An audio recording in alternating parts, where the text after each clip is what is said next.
جیسے اس کے ہاتھ میں آگ کا انگارہ ہے۔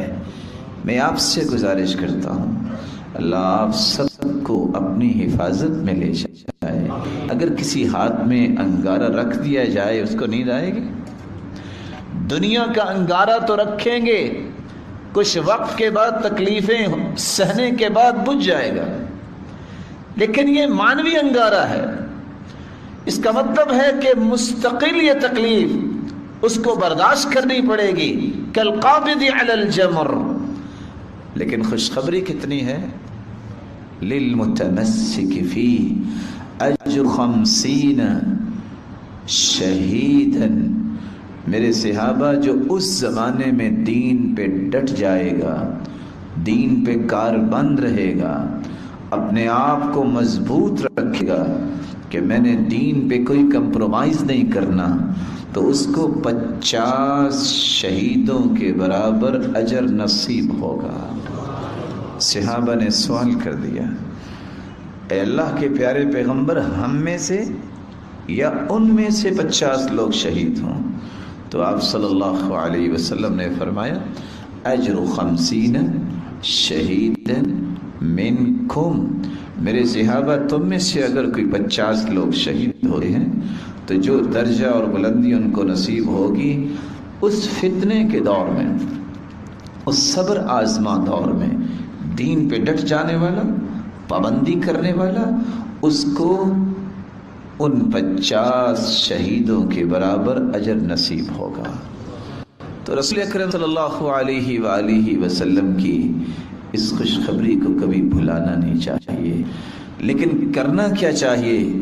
وہی کام جو اللہ کے رسول نے فرما دیا، فرمایا الاسلام بدأ غریبا وسيعود غریبا۔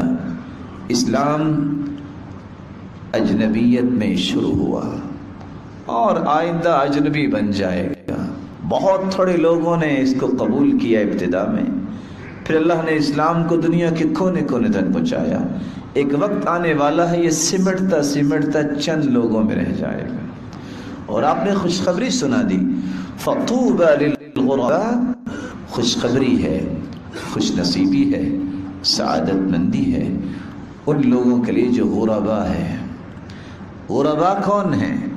غرباء سے مراد یہ نہیں ہے کہ ان کے پاس مکان نہیں ہے، غرباء سے مراد یہ نہیں ہے کہ ان کے پاس فیکٹری نہیں ہے، غرباء سے مراد وہ غرباء نہیں ہے جن کے پاس کھانے پینے کے لیے اشیاء نہیں ہیں۔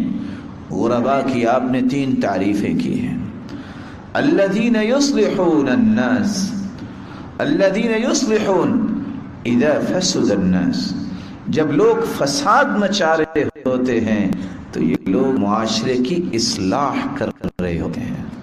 ان کے لیے خوشخبری ہے، اصلاحی پہلوؤں کو دنیا کے سامنے رکھنا، مثبت سوچ کو پروان چڑھانا، پازیٹیو تھنکنگ کو معاشرے کا ایک بہت بڑا شعار بنانے کی کوشش کرنا۔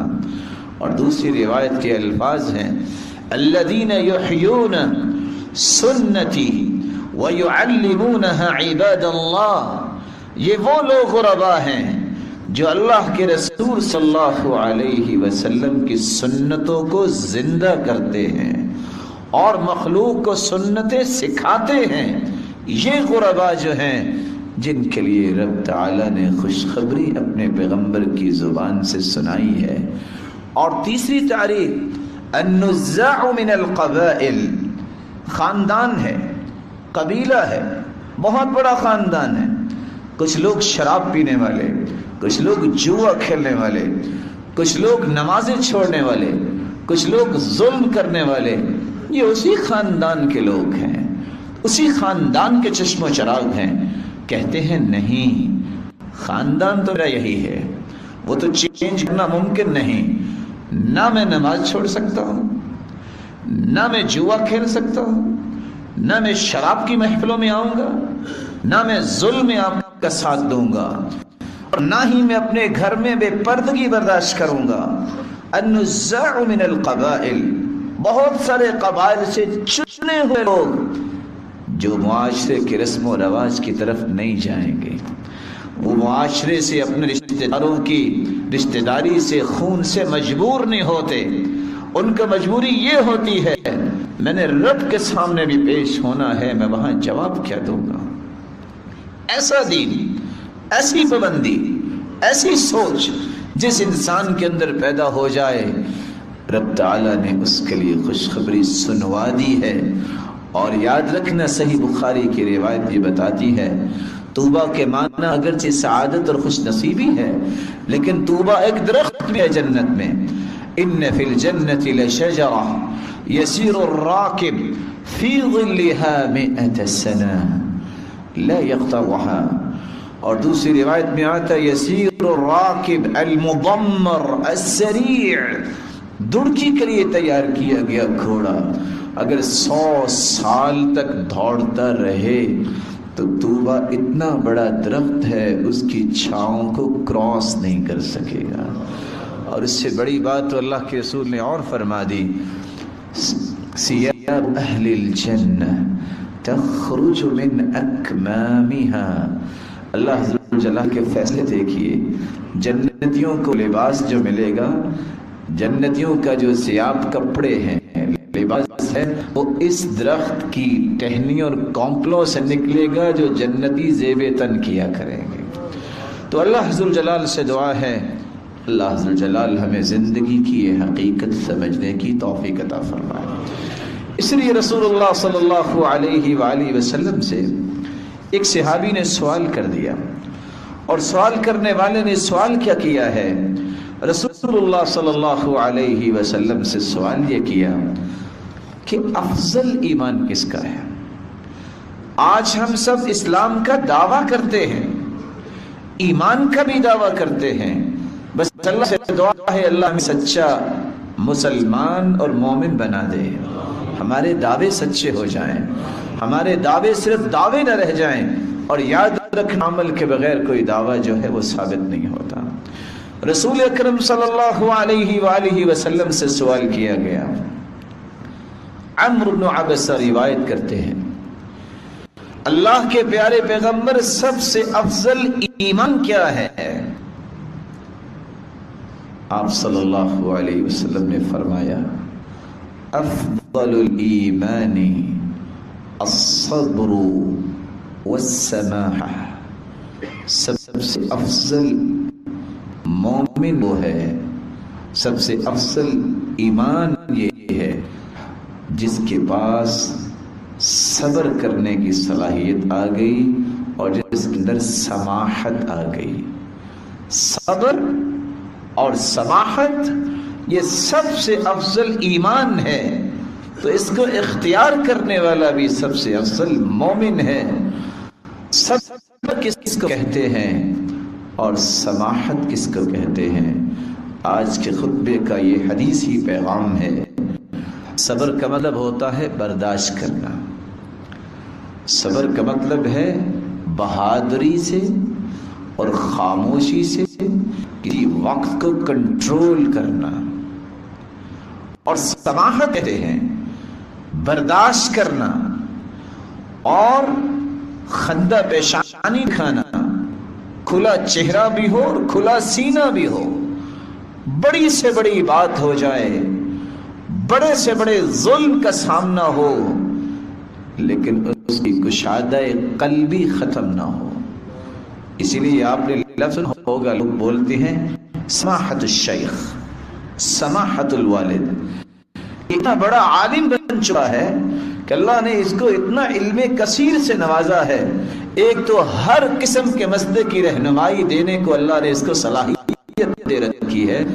پھر کچھ بھی ہو جائے کہ کسی بات کو بھی لائق اعتنا نہیں سمجھتا، کہتا ہے ویسے کسی نے کر دی، برداشت کرتا ہے۔ صبر اور سماحت جب تک انسان کے اندر نہیں آتی اس وقت تک کبھی وہ لیڈر نہیں بن سکتا، کبھی وہ دنیا کے اندر بھی بلند مقام نہیں حاصل کر سکتا۔ رسول اکرم صلی اللہ علیہ وسلم کے اوپر قرآن نازل ہوا اور قرآن مجید نے اس کی رغبت بھی دلائی اور قرآن مجید نے اس کی حقیقتوں کو بھی کھولا۔ اس لیے صبر کی بنیادی طور پہ 3 قسمیں ہیں۔ پہلی قسم، صبر کیجئے اللہ کی اطاعت پر، صبر کیجئے اللہ ذوالجلال کی اطاعت کی طرف بلانے پر۔ آپ نماز پڑھنے پہ تو تیار نہیں ہیں اور کہتے ہیں سر درد ہے، میں تو بڑا صبر کرتا ہوں، مجھے کل سے سر درد ہے، لیکن نماز نہیں پڑھتا۔ صبر صرف تکلیفوں کو برداشت کرنے کا معنی نہیں ہے، اس میں بھی صبر کہ میں نے اپنے دل کو جوڑ کر باندھ کر قیدی بنا کے لگانا ہے۔ میرے رب نے مجھے پیدا کیا ہے، کسی مقصد کے لیے پیدا کیا ہے۔ میرا دل اگر نماز میں نہیں لگتا تو میں کہاں لگانا چاہتا ہوں؟ رب کی یاد میں جو اطمینان اور سکون نہیں ملتا تو سکون دنیا کے کس کونے خدرے میں ملے گا؟ اس لیے اللہ عز و جلال فرماتے ہیں رب السماوات والأرض وما بينهما فاعبده واصطبر لعبادته هل تعلم له سميا۔ وہ رب جس نے آسمانوں اور زمینوں کو اور جو کچھ ان کے درمیان ہے اس کو بنایا ہے، فاعبده واصطبر لعبادته، عبادت اس کی کرو اور اس کی عبادت پہ صبر بھی کرو۔ واصطبر لعبادتی هل تعلم له سميا، کیا اس کا کوئی ہم نام ہے؟ جس طرح وہ ذات کے اعتبار سے بے مثال اور تنہا اور یکتا ہے، وہ اپنے ناموں کے اعتبار سے اور صفات عالیہ کے اعتبار سے بھی وہ تنہا ہے، یکتا ہے، بے مثال ہے۔ صبر کی دوسری قسم یہ ہے کہ انسان گناہوں سے بھی صبر کرے۔ دل چاہتا ہے بری بات کرے، روکے اس کو۔ دل چاہتا ہے فلاں گناہ کرے، روکے اس کو۔ جب تک انسان اپنے آپ کو روکنے پہ صبر نہیں کرتا وہ تکلیفوں پہ صبر نہیں کر سکتا۔ یہاں میں سلف کا ایک راز آپ کے سامنے رکھ دوں، ہو سکتا ہے مجھے اور آپ کو اس سے نفع مل جائے۔ سلف یہ کہا کرتے تھے جس شخص کے پاس یہ صبر کی دو قسمیں نہیں وہ تیسری قسم نہیں لے سکتا۔ کیا مطلب؟ دو قسمیں کون سی؟ اللہ کی عبادت پہ صبر اور گناہ نہ کرنا، اپنے آپ پہ صبر کرنا کہ میں نے گناہ کے قریب نہیں جانا۔ جس کے اندر یہ دو صلاحیتیں نہ ہوں وہ زندگی کے اندر معمولی تکلیف بھی برداشت نہیں کر سکتا۔ صلاحیت کیسے پیدا ہوگی؟ قرآن مجید میں اللہ عز و جلال فرماتے ہیں وَنَبْلُوكُمْ بِالشَّرِّ وَالْخَيْرِ فِتْنَةً وَإِلَيْنَا تُرْجَعُونَ۔ ہم تمہیں شر کے ساتھ بھی آزمائیں گے، خیر کے ساتھ بھی آزمائیں گے، لیکن یاد رکھنا تم نے پلٹ کے ہماری طرف ہی آنا ہے۔ اور دوسری جگہ فرمایا وَلَا تَمُدَّنَّ عَيْنَيْكَ إِلَى مَا مَتَّعْنَا بِهِ أَزْوَاجًا مِّنْهُمْ زَهْرَةَ الْحَيَاةِ الدُّنْيَا لِنَفْتِنَهُمْ فِيهِ وَرِزْقُ رَبِّكَ خَيْرٌ وَأَبْقَىٰ۔ کسی کو اللہ نے بہت سارا مال دے دیا ہے، بیوی بچے دے دیے ہیں، زہرۃ الحیات الدنیا، اگر اللہ کے سامنے جھکنے والے نہیں تو یہ دنیا کی رنگینی ہے، اگر جھکنے والے ہیں تو یہ اللہ کے بڑے پیارے ہیں۔ لِنَفْتِنَهُمْ فِيهِ، اس میں بھی آزمائش ہے کہ اتنی بڑی نعمت اولاد کی بھی مل گئی اور اللہ نے اس کی شادی بھی کر دی، اس کو اس کے ایمان کو مکمل کرنے کی راہیں آسان بھی کر دی۔ وَرِزْقُ رَبِّكَ خَيْرٌ وَأَبْقَىٰ، لیکن یاد رکھنا اللہ کی طرف سے جو رزق ہے یہ بہتر بھی ہے اور باقی رہنے والا بھی ہے۔ جب تم برائی سے رک جاؤ گے تو اللہ عز و جلال تمہیں وہ اچھائیاں عطا کریں گے جس کے بارے میں تمہاری عقل نے کبھی سوچا نہیں ہوگا۔ برائی کو اس نیت سے چھوڑا جائے من ترک للہ شیئا عوضہ اللہ خیرا منہ، جو اللہ کے لیے کوئی بات چھوڑ دیتا ہے رب تعالیٰ اسے نعم البدل عطا کرتے ہیں۔ جو جھوٹ بول کے سمجھتا ہے کہ میری تجارت کو فروغ ملتا ہے، جھوٹ چھوڑ کے دیکھیے اللہ اس کی تجارت میں برکت کتنی ڈالتے ہیں۔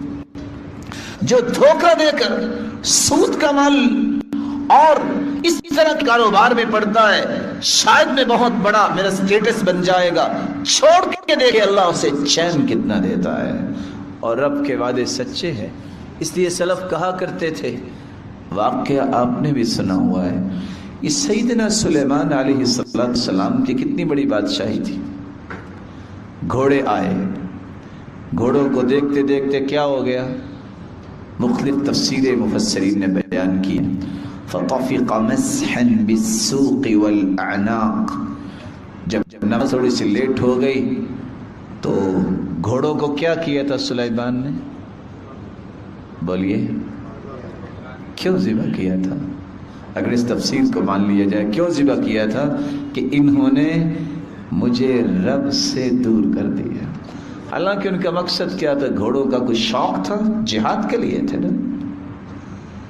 اللہ حضور جلال نے اس کا بدلہ کیا دیا؟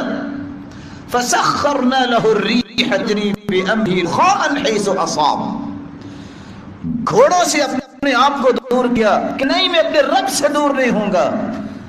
اللہ نے زمینی قربانی دے کر کیسا انعام دیا؟ اللہ نے ہوا کا تخت دیا، غدوها شہر ورواحها شہر، آئندہ سے گھوڑے پہ بیٹھنے کی ضرورت محسوس نہیں ہوئی۔ ہوا کا تخت آتا، اس پہ بیٹھتے، صبح سے ظہر تک 1 مہینے کا سفر طے کرتے۔ کیسی نام ملا؟ من ترک للہ شیئا عوضہ اللہ خیرا منہ، جو رب کی رضا کے لیے برائی کو چھوڑتا ہے اللہ اسے نعم البدل عطا کرتے ہیں۔ امام ذہبی رحمت اللہ علیہ ایک قصہ نقل کرتے ہیں، مکہ کے اندر ایک شخص آتا ہے اور آ کر حج کرنے کی نیت سے آیا، لیکن اتفاق سے اس کی جمع پونجی اس کے پاس تھی، وہ ہیرے جواہرات کا ہار بھی اس کے پاس تھا، لیکن وہ گم کر بیٹھا۔ اب بیچارہ جب واپس جانے لگا تو یہ آواز لگا رہا تھا، من وجد الکیس صفته کذا وکذا فله 500 درہم جائزہ، کوئی شخص مجھے اس طرح کا ایک شاپنگ بیگ جس میں میرا ایک ہار ہے اور مجھے واپس لوٹا دے، میں 500 درہم بطور انعام اس کی خدمت میں پیش کروں گا۔ لیکن پکڑنے والا کون تھا؟ کیسا اللہ کا بندہ جو فقیر الحال تھا، فقیر ضرورت مند۔ جب اس کے ہاتھ میں آیا، اعلان سنتا ہے، سوچتا ہے کہ میرا تو نہیں ہے، میں کیوں اپنے پاس رکھوں؟ آپ جانتے ہیں کہ جب انسان نیکی کرنے لگتا ہے تو ایک ذہنی خلجان جو ہے وہ شروع ہو جاتا ہے، کروں کہ نہ کروں، لیکن اس نے کہا میرا تو نہیں ہے، اٹھا جا کے اس کو پیش کر دیا۔ اس نے 500 درہم دینا چاہا، سوچتا ہے کس چیز کا تھا یہ، اس کا احسان کون سا ہے، نیکی کی ہے میں نے واپس کر دیا، میرا کیا حق ہے؟ اس نے وہ بھی نہیں لیا۔ کس کے لیے یہ چھوڑا؟ رب کے لیے۔ فقیر تھا، کاروبار کے سلسلے میں نکلتا ہے، کشتی بیٹھتا ہے، اللہ تعالیٰ کے فیصلے کچھ ہوتے ہیں، کشتی کا رختہ ٹوٹا، ساتھی ڈوب گئے اور یہ ایک کنارے پہ پہنچ گیا۔ جزیرے والوں نے اس کی دیکھ بھال کی، ایک وقت آیا، پڑھانا جانتا تھا، انہوں نے کہا چلو تم پڑھا دیا کرو، کوئی جانتا ہی نہیں ہے، کہتے اگر آپ پسند کرو تو تمہاری شادی کر دیں، ایک یتیم بچی ہے، کہا آپ کی مرضی ہے، نہ اس کے پاس واپسی کے لیے کوئی ساز و سامان ہے، یہ اکیلا انسان، ٹھیک ہے، شادی ہوئی۔ وَهُوَ يُحِدُّ النَّظَرَ إِلَيْهَا، جب اس نے دیکھا تو غور سے دیکھنے لگا، لوگوں نے کہا یتیم بچی ہے اور آپ کوئی بات نہیں کر رہے. کہتا ہے یہ جو ہار ہے اس کے بارے میں میرے پاس ایک قصہ ہے. کبھی کیا قصہ ہے؟ اس نے پھر وہ سارا قصہ بیان کیا. لوگوں نے کہا جانتے ہو یہ کون ہے؟ ایک بزرگ تھا، وہ حج کرنے گیا، اس کے ساتھ یہ مسئلہ پیش آیا، پھر واپس آ کے روتا تھا یا اللہ ایک مرتبہ مجھے مکے لے جا، میں اپنی بیٹی کا نکاح اس دیانت دار کے ساتھ کر کے تیرے پاس آنا چاہتا ہوں. یہ اسی کی بیٹی ہے، وہ تو دنیا سے چلا گیا. اس انسان نے ہار چھوڑا، اللہ نے ہار بھی دے دی اور ہار والی بھی دے دی. من ترک للہ شیئا عوضہ اللہ خیرا من. برائی کو چھوڑیے، جھوٹ کو چھوڑیے، دھوکے کو چھوڑیے، اللہ ذوالجلال وہ عطا کریں گے جو آپ کی سوچ نے کبھی سوچا نہیں ہوگا، کیونکہ رب کے وعدے سچے ہیں، ان میں کوئی خلل نہیں ہے. ہم سمجھتے ہیں کہ میری عقل یہ کہہ رہی ہے نہیں ہو سکتا. کیوں نہیں ہو سکتا؟ میں رب ہو سکتا ہے، کیونکہ میں اس کا بندہ ہوں جو حی لا یموت ہے، وہ قیوم ہے. وہ اگر یوسف کو کنویں سے نکال کے مصر کے تخت پہ بٹھانے پہ قادر ہے تو میری تکلیفوں کو دور کرنے پہ بھی وہ قادر ہے. بہانے تو پھر اللہ بناتے ہیں. اگر وہ کنویں میں پڑے رہتے یوسف، پیاس ہی نہ لگتی اس کافے والوں کو، تو پیاس کس نے لگائی؟ نکالا اس کو. عزیز مصر پہلے بھی تو زندہ تھا نا. اس کے دل میں تڑپ یہ کیوں پیدا ہوئی کہ بیٹا ہم اپنے گھر بنا کے رکھ لیتے ہیں؟ کس نے پیدا کی؟ جیل چلے گئے. قصہ مختصر. خواب آئی لوگوں کو جو جیل میں تھے. خواب مرضی سے آ سکتی ہے؟ کس کی طرف سے؟ چلو یہ خواب بھی ہوگی. بادشاہ کو خواب کس نے دی؟ یہ بہانے بن رہے ہیں. لیکن یاد رکھنا یہاں ایک میں سبق آپ کی خدمت میں پیش کرنا چاہتا ہوں. ایک لمحے کے لیے واپس جائیے. یوسف کے دور میں کس طرح تھپڑ مارے ہوں گے، کسی نے دھکا دیا ہوگا. ویسے تو بڑے آرام سے تو کنویں میں نہیں نا اس کو اتارا ہوگا کہ چلو اتر کے دیکھ کے آئے پانی کتنا گہرا ہے. القوہ فی غیابت الجب، پھینک دیا.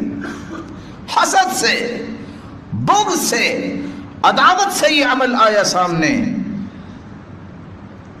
لیکن جب بنیامین کو لے کے آئے اور جب بنیامین کا ایک معاملہ پیش آیا کہ اس نے چوری کی ہے، اس کے پاس اس کے سامان میں یہ اس طرح کا ایک برتن نکلایا ہے، تو انہوں نے کیا کہا تھا؟ وَقَدْ سَرَقَ أَخٌ لَهُ مِنْ قَبْلِ. اصل میں یہ بنیامین یہ اکیلا ایسا نہیں ہے، اس کے بھائی نے بھی ایسا ہی کیا تھا. اور بھائی کون تھا؟ اس سامنے بیٹھا تھا. یوسف پہ یہ الزام لگایا تھا انہوں نے، جیسے کہ بعض لکھنے والے لکھتے ہیں تاکہ والدین کی نظروں سے گر جائے، لیکن چوری نہیں کی تھی اور وہ جانتے تھے یہ کیا کہہ رہے ہیں. صرف اتنا کہا ہے هل علمتم ما فعلتم بیوسف. جانتے ہو تم نے یوسف کے ساتھ کیا کیا؟ ڈر گئے کہ یہ تو یا ہمیں پتا تھا یا یوسف کو پتا ہے، اس کو کیسے پتا چلا؟ فٹ سے سوال کرتے ہیں اِنَّكَ لَأَنْتَ یوسف، تم یوسف ہی تو نہیں ہو، تم یوسف ہی تو نہیں ہو. قال انا یوسف وهذا اخی قد من اللہ علینا انه من يتق ويصبر فإن الله لا يضيع أجر المحسنين.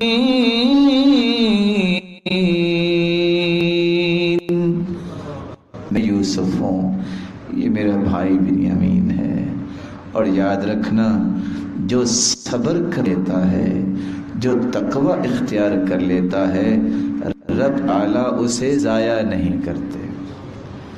اللہ نے اگر اس کو ضائع نہیں کیا تو تسلی تو قرآن مجید ہمیں دینے کے لیے اللہ نے اتارا ہے، تو کیا ہمیں ضائع کر دے گا؟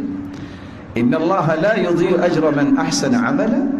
اللہ تو کسی کے عمل کو ضائع نہیں کرتا. جو اچھا عمل کرنے والا. تو ذمہ داری ہماری کیا نکلی؟ ہم اچھا عمل کریں. ہم وہ عمل کریں جس سے رب راضی ہوتا ہے. ہم وہ عمل کریں جس سے اللہ کا تقرب ملتا ہے، اللہ سبحانہ و تعالیٰ کی خوشنودی حاصل ہوتی ہے، اللہ سبحانہ و تعالیٰ کی رضا ملتی ہے. پھر فکر کی بات نہیں ہے. یہ فکر لاحق اس وقت ہوتا ہے جب میں اور آپ عمل میں کمزور ہوتے ہیں، تو پھر شکوے شکایتیں، پتہ نہیں کیا ہو گیا، پتہ نہیں کیا ہو جائے گا، کیا ہو جائے گا. زیادہ سے زیادہ جو ہے فوت ہی ہو جائے گی نا، تو آخر ہونا ہی ہے، قبر ہی بنے گی نا. وہ بھی پکی نہیں بنی، اللہ کے رسول نے مانگے تو بن جائے. اس کی فکر مت کرو. فکر یہ کرو کہ جب میں نے قبر میں جانا ہے تو کس حالت میں جانا ہے. میں جاؤں تو اس وقت اس حالت میں جاؤں میری زبان پہ کلمہ جاری ہو اور میں اپنے رب سے جا کے ملاقات کروں. ولدتك امك يا ابن آدم بكيا والناس حولك يضحكون سرورا فاحرص على عمل تكون بفعله في يوم موتك ضاحكا مسرورا. اے آدم کے بیٹے، جب تم پیدا ہوئے، قانون الہی ہے، جب بچہ پیدا ہوتا ہے تو جب شیطان اسے چوکا لگاتا ہے تو وہ چیخ مارتا ہے، روتا ہے. تم روتے پیدا ہوئے اور سارا خاندان مسکرا رہا تھا کہ اللہ نے ہمیں بیٹا دے دیا. عمل ایسا کرو کہ تم مسکرا کے دنیا کو کلمہ پڑھ کے چھوڑتے جاؤ اور دنیا تمہاری نیکیوں کو سوچ کے رونے والے بنے.